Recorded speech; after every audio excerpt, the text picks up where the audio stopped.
Hey everyone, my name is Vivian with VP3 Orinda, and I just have been feeling super fired up and super feisty these last few days, and I wanted to make a video and share some of the things that's been going on in my head. First, I wanted to say to be courageous and brave. That's why I was wearing my Gryffindor shirt, because I know there's a lot of chaos and confusion going on, and a lot of people are scared. And I just wanted to assure you that there's nothing to be scared of, that this is a great time to be alive, and people should actually be excited. Like, our world is really about to be changing. The United States and the whole world has been controlled by evil people. I mean, these people they're not just pedophiles, they're pedivores. They're actually killing these kids and drinking their blood and sacrificing them. And these are the people who, we watch them on TV. We listen to their speeches, and it's not just the world leaders, and these are the actors and actresses and singers and sports people, and I mean, it's way bigger than what I can even try to explain here. I don't even know how big it is, but I'm just super excited for everything to change. I know that there's a lot of people who have followed Q, and they're the ones who are the calm right now, because that's what I think. I think that there's a 3D timeline and there's a 5D timeline going on right now. And the people who are in the 3D timeline, you guys are stuck there because of fear. You won't break free from the beliefs that are keeping you there because of fear. Fear is what keeps you there. Once you let go of fear and you trust that everything happens for a reason, that there's nothing to be scared of, that whatever does come to you in this life was meant to come to you, then you're not scared anymore. And then you can let go of all of those beliefs that hold you down, and your consciousness raises. Because that's another thing that I wanted to say in this message is, and I know I'm going to offend Christian people that do watch this, and it's like the one thing that I hate to do the worst, because I know some of the Christian people that I know are the most sweetest, kindest, hardest, lovingest people that you could ever meet, and I would never want to hurt their feelings or try to make them feel like what they believe in isn't right, or to blaspheme their God. Like, I don't want to be that person, but I know that people think that, I speak blasphemy, and people think that I'm like possessed from some evil spirit or something, and that's why I've kind of changed my beliefs or whatever. And that's fine. They're allowed to have their opinions and their beliefs, but I have my own. And I also know that I can trust my intuition. Like, I really started to trust it.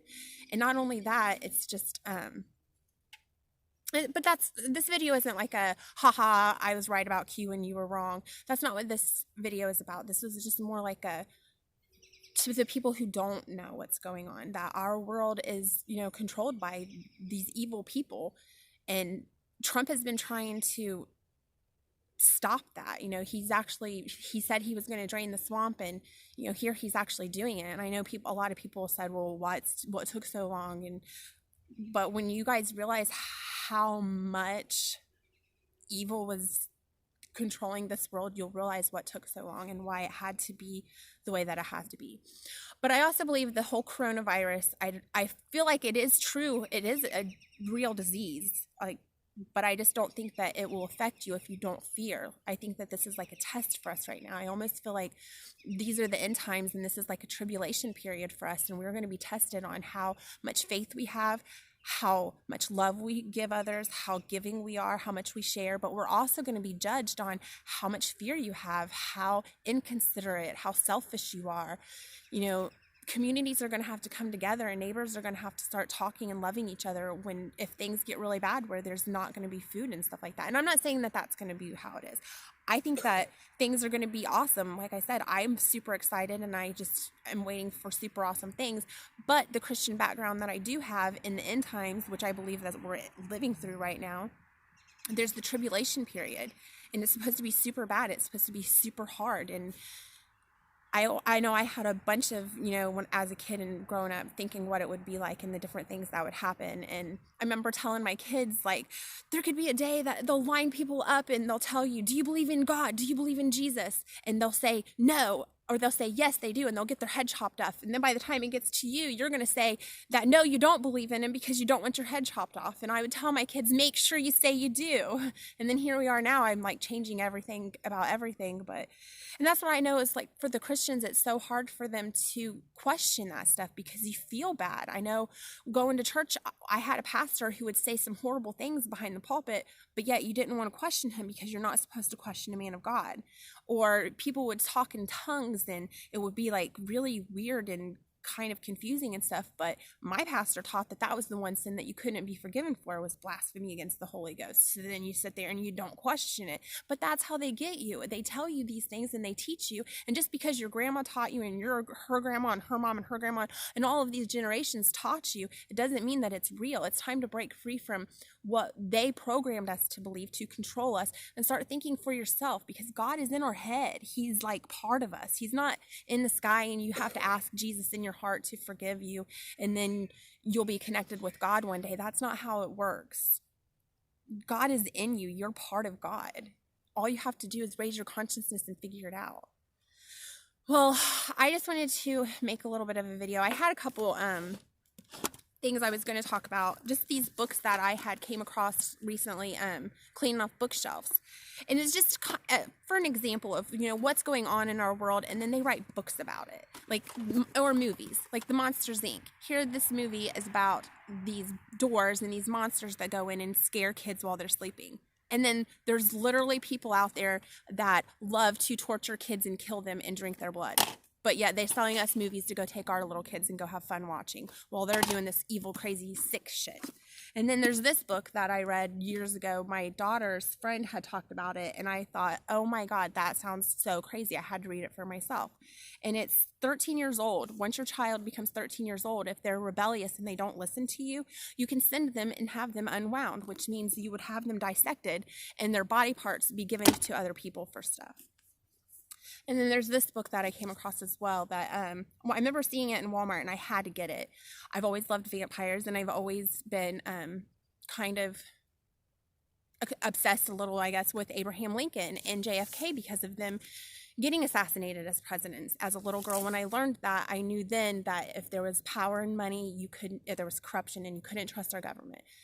And so when I seen this book, I had to get it. And the reason I'm bringing it up is because there's a part in it, the slaves, there's a cellar, and they have black people, the slaves, piled high on top of each other, and they're barely alive, and they have tubes in them. They're only keeping them just alive enough to harvest the blood from them. And then I learned about what they're actually doing, and to think that they have these basements full of children, these basements full of women, like they have these women and they're getting them pregnant to take her baby, so they can kill her baby and sacrifice the babies and drink their blood. This is the crazy shit that's going on, and this is what Trump's trying to stop, what this whole plan, this whole time. And you guys that have sat back and mocked and made fun of and treated him like he's horrible and he's evil and all of this stuff, and this is the kind of evil that he's taking out of this world. And these are just books and stories. Like, he's actually taking out the real people that are doing this stuff, and people want to hate on him and stuff. And I'm super excited. I cannot wait for everything to come out and see when the dust settles and see how everything turns out. I know that I have my own little things that I can't wait to see happen, like the whole JFK Jr. I know that a lot of people think I'm crazy for thinking that he faked his death, but the more that I realize to trust my intuition and know that my intuition is pretty good, I just think back to different times in my life, and I think, oh wow, that did mean something. And I'll never forget when I was working at a country club when his plane crash was on the news, and I just knew something then that was huge. There was something to that. At first I thought it was just he was murdered and not, it wasn't a plane crash like they said. But now I, seeing the truth, and I really can't wait for all of this to come out. It's super exciting. But I just think that right now we're almost in a tribulation period where we're going to be being judged on our hearts and how we treat other people. And so I just want to tell everybody that I love you guys, and I hope that you guys are shining as much light and love as you can out there, because everybody's going to need it. This is really a time to unite and love, not divide and be selfish and stuff like that. Well, I will talk to you next time. Thanks for listening to the video. Bye.